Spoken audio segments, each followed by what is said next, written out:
پێغەمبەری عزیز و خۆشەویستمان صلی الله عليه وسلم دەفەرمێ من يريد الله به خيرا يفقهه في الدين.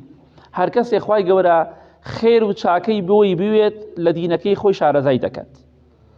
بۆیە کاتێک کە تۆ شارەزا دەبی لە دینی خوا وردە و دە عیلمی شەرعی فێر دەبی، سپاسی خوا بکە کە خوای پەروەردگار خێر و چاکەی بۆ تۆ دەبێت. ئەو کەسێک کە لە عیلمی شەرعی لە قورئان و حەدیث شارەزا نەبێ، ئەو کەسە خوای گەورە خێر و چاکەی بۆی نەویستووە. چونکە خوای گەورە بیەوێت کەسێک توشتی خێر و خۆشی و چاکە بکات لە دینەکەی خوای پەروەردگار شارەزای دەکات.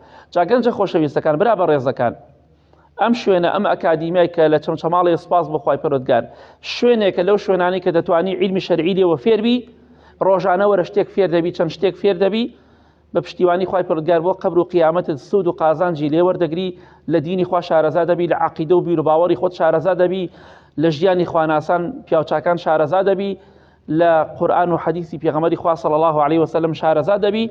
بۆیە ئینشاءالله کاتێک کە تۆ دەتەوێت بخوێنی، هەتا زیاتر بخوێنی، زیاتر عیلمی شەرعی فێر بی، زیاتر خوای پەروەردگار خێر و چاکەی بۆ تۆ ویستووە.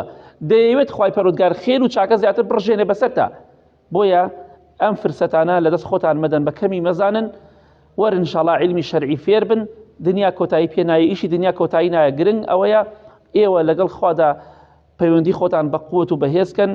ئیمامی بوخاری ڕەحمەتی خوای لێبێ دەفەرمێ عیلم، زانیاری، ڕزق و ڕۆزی خوای پەروەردگارە، دەیبەخشێ بە ئەو کەسانی کە ویستی لەسەرێتی.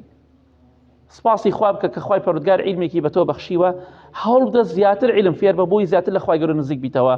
چونکە ئینسان هەتا زیاتر عیلمی پێبێ، زیاتر ترسی خوا لە دڵیا دروست ئەبێت. داواکەم لە خوای گەورە میهرەبان یارمەتی دەرمان بێت، خوای گەورە ئەم شوێنە چاکەمان بۆ بهێڵێ و ئینشاءالله بەردەوامی کە خوای گەورە هیدایەتماندا و ئاخرمان خێرکە و عیلم و زانیاری بەسوودمان پێ بەخشێ. آمين آمين آمين وصلى الله على محمد وآله وصحبه أجمعين.